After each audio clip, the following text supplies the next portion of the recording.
quick video, guys. It's where we are now, mid-November here in the UK. It is been pretty mild this autumn, but the forecast is to get cold and bitterly cold, or certainly below freezing most nights next week. That's the forecast. Who knows what it'll be? But just a quick video, guys, especially if you've got a harrison, especially if it's this year's bird. Take precautions against wingtip edema. It finishes birds every single year. It means they will never fly again. And dog, shut up. And birds are euthanized because of it. Mild case, you might lose a few of the primary feathers and they might regrow in a season or two. After dropping out and regrowing, problem solved. Average case, bad case, that bird's gonna... Do you want a pointer? That bird's gonna lose its primary feathers. It won't fly properly. It will never hunt again. And very often the tissue is so damaged that it can't sustain those big primary feathers. So even if it kind of heals, next year it will regrow the feathers during the molt and they'll fall out. Do you know what? I'm going to throttle that dog. They'll fall out in the molt, in the blood rather. They'll fall out before they're fully grown. Bloody mess, constant cycle. Wingtip edema, you do not want. It can affect all manner of birds. Obviously, a big finished goshawk is less likely to be suffering, or a red tail less likely to be suffering than something like a Harris hawk that's from a dry desert environment. Ah, but Dave, it gets cold in the desert at night. Yeah, it does. It's the wet cold of Britain that causes this. It's basically frostbite. So what can you do?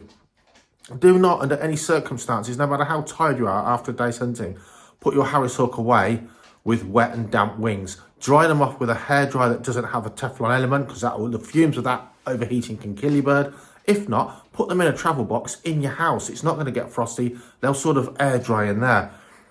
Do not put your birds away outside with wet wings. Ideally with a Harris hawk, there's pros and cons. You want a fully covered enclosure where that bird can't sit in the rain in the afternoon because they don't have the sense to stay out of the rain if it's going to freeze tonight. A fully covered roof means they can't get wet and then freeze and get frostbitten wingtips in the evening.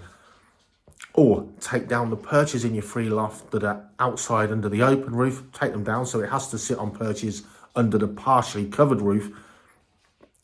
Temporarily cover the roof with a clear tarpaulin.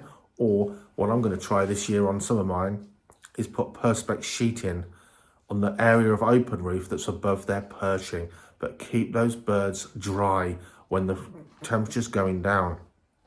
It is not, and obviously a cold draft, it is not just the nighttime freeze.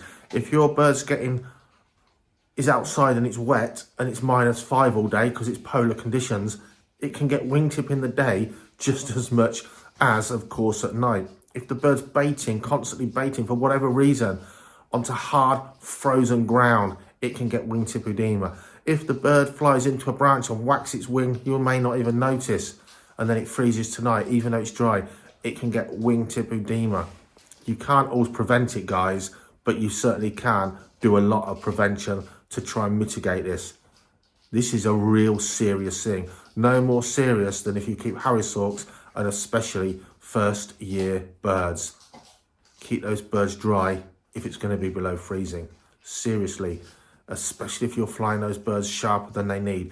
Does your bird need to be flying at the weight it is? Have you experimented? Now you've got the bird trained and entered with raising the weight gradually until its behaviour tails off. The more meat and the higher the condition, the less chance of wingtip edema. It's serious, it's a problem. Cold weather's coming, take precautions, think about it, be aware of it. See you soon.